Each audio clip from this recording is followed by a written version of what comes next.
I am so happy that you found this page. This is the empowerment page, right? This is the stuff that normally, or even now, I could pay people to do the things that you're about to do, but I'm not going to do that.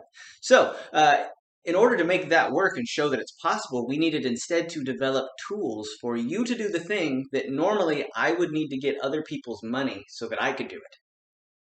But that money would be a problem, right? There might be some strings attached to that money. I might have to like go have extra meetings to raise that money, and I might have to go hear people out in order to get that money, and I might have to like give them more meetings when I'm a government official to make sure that the money's there next time. And I don't want to do that. They don't want to have to pay me to do that, right? I should just be able to pick up the phone when they call and say, "Hi, who are you? And what's your gripe with your government?" Oh yeah, what's your preferred party? Who cares? I more care about your gripe with your government. Let's fix that together, right? So the money part, they don't need it. They don't need to spend it. I don't need to spend it because we've empowered you on this page. So if you would like to take one of any of the three logos based on where you live in Washington, if you live in the green area, please buy the green logo below. If you click on it, you're going to go to a file of different versions of that logo, different file types. That's for your local print shop, or for you if you have the skills and the ability to print your own stuff. Go for it. And right next to that is the urban logo. That's purple. If you live in a city or very close to a city, you think of where you are as an urban setting, go ahead and print the urban logo. It's right there. It's available for you or your print shop. And if you live in the wide open spaces of Washington, either the desert parts or the farmland that we have that isn't necessarily green, if you live over there, then you can print that one or you can send that to a local print shop. Again, that's just available. So your print shop can go click those links as well and just say, oh, there's the file type. That was easy. Awesome. Another thing to make it easy, up there you'll see either up there on a mobile phone or over there if you're watching this video, it says find a shop. We're making a database of print shops that want to do direct business with you. They might not want to endorse Ed Minger for Secretary of State, but they make stuff that you might want to buy. So you give them money and they'll make stuff and you'll get stuff. And the politician, the potential government employee, is left out of it. Like I don't need to facilitate this transaction. I don't need any part of taking your money and giving it to them, right? Plus, if I had somebody else's money, I wouldn't be going to a small to medium-sized print shop. I'd be going and clicking on that ad from Cincinnati, Ohio that said, "Hey, I'm going to make a jillion yard signs for you for 10 cents a piece." And I don't know if those are imported. I don't know if those support local business at all, but I know that that's what I would do because I'd be on a tight budget. So instead of that, go spend retail price, not bulk price, at your local print shop and get a few things for your friends and family. And that's a better arrangement, I think, for the state of Washington. Cool. Awesome. But it's a possibility you've never needed to contact a print shop before. You don't necessarily know the questions to ask and all that other stuff. So we put together an ordering form on here. So if you click on ordering, it's above me if you're on a mobile phone, and it's over here if you're on a computer. If you click on ordering, there's like a script, and you copy that script into an email, and you fill in the blanks. There's also an example of what that script can look like with the blanks filled in a hypothetical fake order that we put together so you can kind of see that example to make that easy for you. If this is the way campaigns always worked, if every single campaign in Washington was set up this way, and print shops and embroidery shops were like, okay, cool, a lot of local business, it would be even simpler. Like you could select whichever candidates you like, and you could do like a quick order for each of them. Again, to a local business that's in a local database, or in a database that you could go find them, go online, find whatever, and just say, I would like the Gail Tarleton yard sign and 15 Gail Tarleton bumper stickers, or I would need 20 Kim Wyman yard signs and 5 Kim Wyman bumper stickers, or Gentry Lang. I'm going to get a Gentry Lang T-shirt and 15 Gentry Lang hats, and I'm going to get nothing from Ed Minger because I don't like that guy. Like, but you could just put together your customized order, and they wouldn't need your money anymore, and I wouldn't need money. Like, just go to your local business. So if every election had to run this way, it would be awesome, and your government's hands would be untied, like no longer needing to please the people that have donated, at the very least by giving them extra meetings. Like, leave that part out of it. Sweet. Another thing that's going to need to be facilitated by the Secretary of State's office is if you're not beholden's not the right word, if you're not inundated, ooh, that's a good one.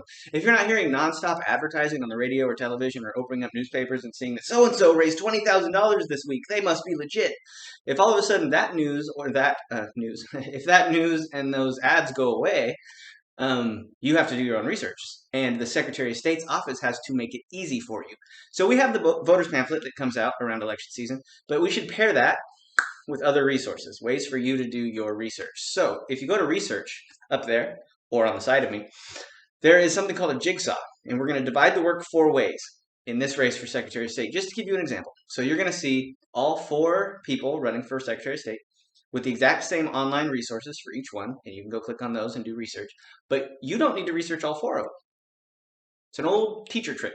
You tell your 8th and 9th graders, in my case, and you say, hey, you're going to do this much research, and all the students are like, I don't want to. That sounds frightening. That's a lot of work. And then at the very end you say, don't worry, it's a group project.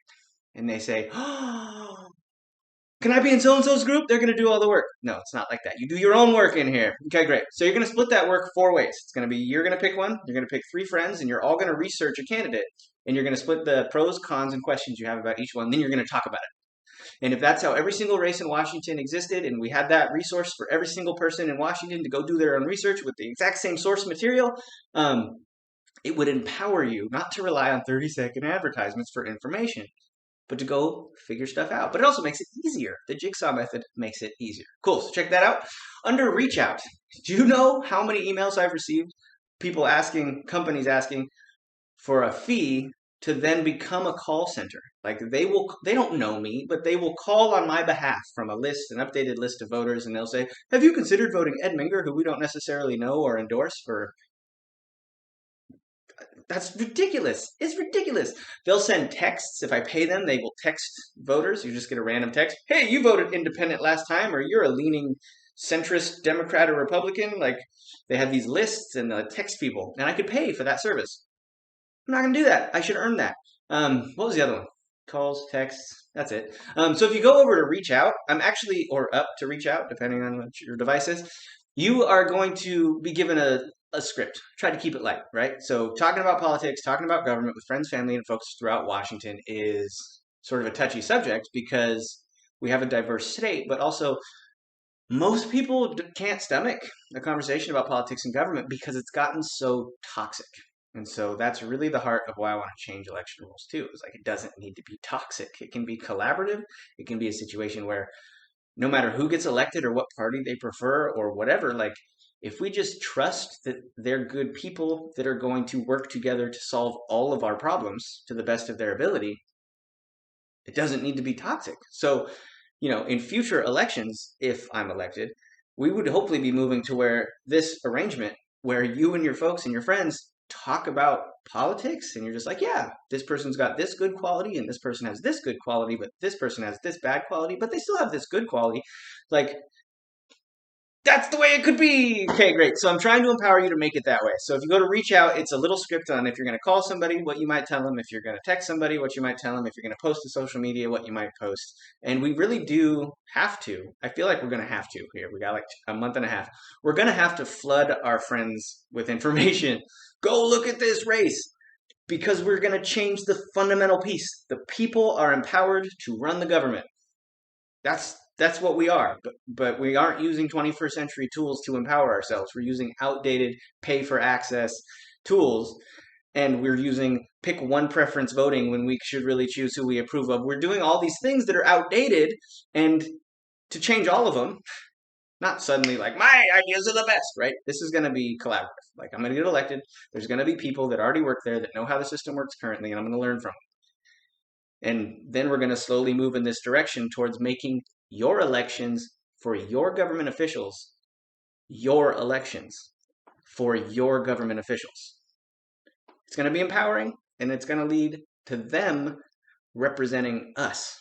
Meaning, if we are cordial with people we disagree with, they better be cordial with people they disagree with. If we are listening to our neighbors and the challenges they're facing, our representatives better be listening to our neighbors and the challenges that they're facing. And the games of politics have made it so they can't win and listen. They can't win and change their mind. They can't win and refuse money from people. They can't, you get the idea. Change it. Make it so they can win if they change their mind. Make it so they can win if they represent the very best of us. Make them not have to play the games anymore. 1, 2, 3, 4. There's 5 buttons. There's 5 things that you can do to take your power over your elections for people in your government. If you want to take that power back, there's 5 choices and 5 ways you can do it. And there's many, many, many others. And as Secretary of State, I hope to and I pledge to explore all of those options to empower you fully without picking fights with people, parties, and special interests that have been convinced that the games that they've been playing are required. You have to show them those games aren't required. And so there's 5 buttons for you to do that. How long was this? 11 minutes. Did you buy a bumper sticker yet? There's 3 logos to choose from. Okay. Thank you very much for your time and your patience. I should just get scripts. Just get a speech writer and scripts, and then I just memorize them or read them from I need a teleprompter. Then it wouldn't be 11 minutes for you to buy a bumper sticker. I think, honestly, the research one and the reach out one are probably more important because of personal appeal. Democracy is a group activity. Do your research. And democracy is a group activity. So reach out to your friends, folks, and family. Thanks. Have a good day. Bye.